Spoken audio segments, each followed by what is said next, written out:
Hello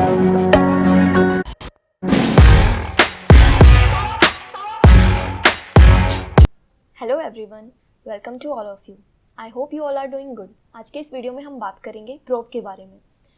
probe क्या होता है, प्रोब के टाइप्स कौन कौन से होते हैं और प्रोब का यूज़ कैसे किया जाता है एंड प्रोब की एप्लीकेशंस क्या है।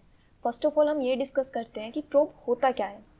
Any complementary labelled sequence of DNA और RNA which is used for the detection of the gene और सीक्वेंस ऑफ इंटरेस्ट। ये कॉम्प्लीमेंट्री लेबल्ड सीक्वेंस होती है, आइदर DNA की भी हो सकती है और RNA की भी हो सकती है। ये लेबल्ड सीक्वेंस यूज़ की जाती है डिटेक्शन के लिए कोई भी जीन या सीक्वेंस ऑफ इंटरेस्ट को। लेट्स से ये एक सेंट्रीफ्यूगेशन ट्यूब है। इस सेंट्रीफ्यूगेशन ट्यूब के अंदर न्यूक्लिक एसिड प्रेजेंट है और इस न्यूक्लिक एसिड के अंदर हमारा सीक्वेंस ऑफ इंटरेस्ट है। कोई पर्टिकुलर सीक्वेंस है जो कि हमें आइडेंटिफाई करनी है। इस सीक्वेंस को मैंने ग्रीन से लेबल किया है सो दैट कि आप इसे ईजिली अभी देख सकें। सो इस न्यूक्लिक एसिड के अंदर हमारी सीक्वेंस ऑफ इंटरेस्ट प्रेजेंट है। प्रोब के लिए हमें ये पता होना चाहिए कि DNA का कॉम्प्लीमेंट्री नेचर क्या है, कि DNA के अंदर जो बेस पेयर्स हैं वो एक दूसरे के कॉम्प्लीमेंट करते हैं। जैसे कि A बेस पेयर कॉम्प्लीमेंट करता है T के साथ एंड G करता है C के साथ। A और T के बीच में 2 हाइड्रोजन बॉन्ड्स प्रेजेंट होते हैं एंड G एंड C के बीच में ट्रिपल बॉन्ड प्रेजेंट होते हैं और DNA as a double stranded की फॉर्म में प्रेजेंट रहता है।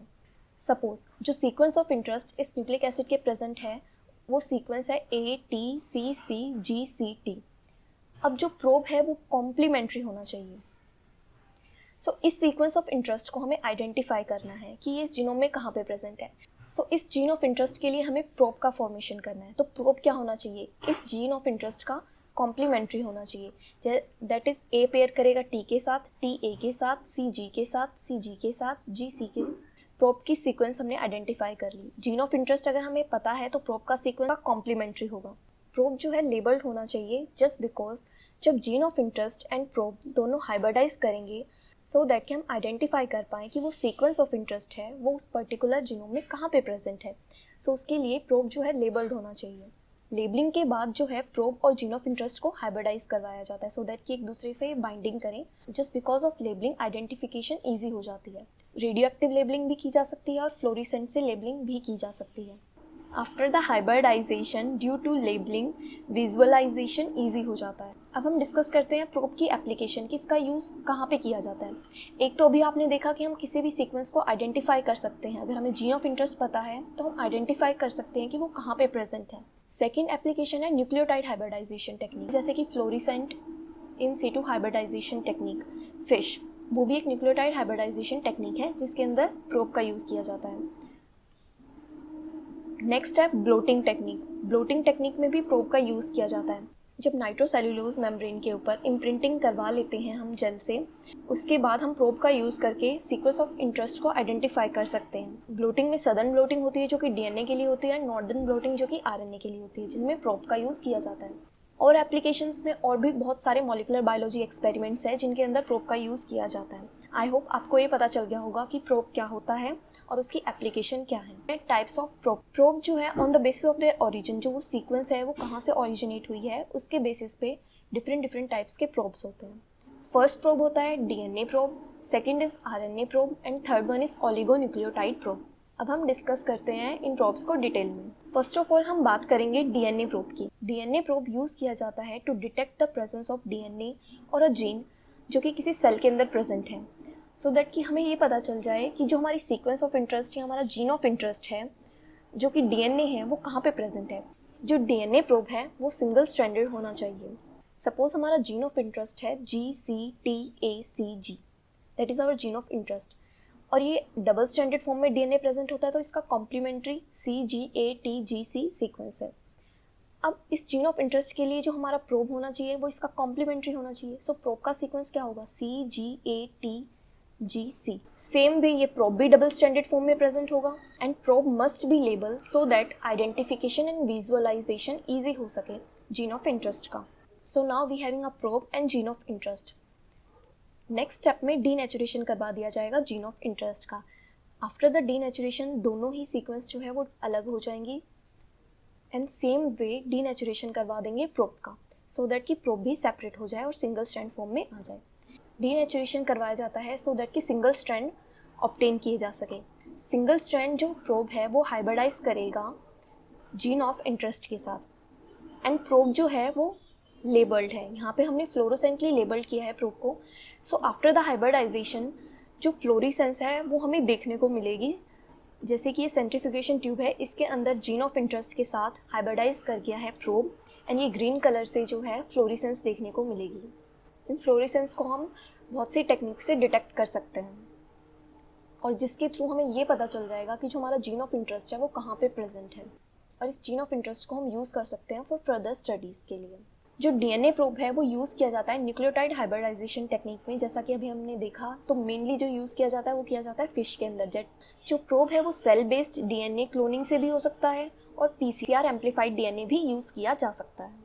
सो अभी ये क्लियरली पता चल गया होगा कि प्रोब और जीन ऑफ इंटरेस्ट को पहले डीनेचर किया जाता है एंड देन हाइब्रिडाइजेशन करवाई जाती है, और लेबलिंग ऑफ प्रोब की वजह से हम डिटेक्ट कर सकते हैं कि वो पर्टिकुलर सीक्वेंस कहाँ पे प्रेजेंट है। अब हम डिस्कस करते हैं आरएनए प्रोब के बारे में। आरएनए प्रोब यूज़ किया जाता है to detect the presence of mRNA in the sample. RNA probe को राइबो प्रोब भी बोलते हैं और कॉम्प्लीमेंट्री आरएनए प्रोब भी बोलते हैं।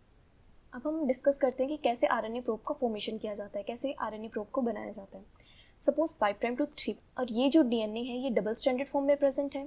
आफ्टर द ट्रांसक्रिप्शन एमआरएनए का फॉर्मेशन होगा, that is 5 prime to 3 prime mRNA का फॉर्मेशन हो गया। आरएनए प्रोब के फॉर्मेशन के लिए एक एंजाइम की ज़रूरत होती है, that is reverse transcriptase.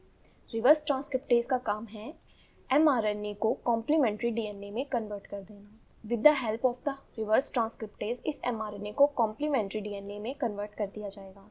Now जो ये एमआरएनए है ये कॉम्प्लीमेंट्री है अपने टेम्पलेट स्ट्रैंड का, that is 3 prime to 5 prime का, और जो कॉम्प्लीमेंट्री डीएनए रिवर्स ट्रांसक्रिप्टेज ने बनाया है ये कॉम्प्लीमेंट्री है 5 prime to 3 prime of DNA sequence, इसका कॉम्प्लीमेंट्री है। सो इस जीन ऑफ इंटरेस्ट का एक complementary DNA as a probe हो गया, और इसका ओरिजिन हो गया RNA. So complementary DNA probe हो गया। सो एक कॉम्प्लीमेंट्री डीएनए यूज़ किया जाएगा एज अ प्रोब, एंड इस कॉम्प्लीमेंट्री डीएनए को लेबल्ड कर देंगे सो दैट कि आइडेंटिफिकेशन ईजी हो सके, और इसको हाइब्रिडाइज करवा दिया जाएगा सीक्वेंस ऑफ इंटरेस्ट के साथ, that is mRNA. RNA probe use किया जाता है microarray and transcriptome analysis में। Microarray and transcriptome analysis use की जाती है large scale gene expression analysis के लिए। अब हम डिस्कस करते हैं oligonucleotide probe. Oligonucleotide probe synthetically synthesize किया जाता है, लेबोरेटरी में इन्हें सिंथेसाइज किया जाता है। सपोज ये हमारा डीएनए सीक्वेंस है 5 prime to 3 prime and 3 prime to 5 prime, and gene of interest जो है वो है ATCGCTA।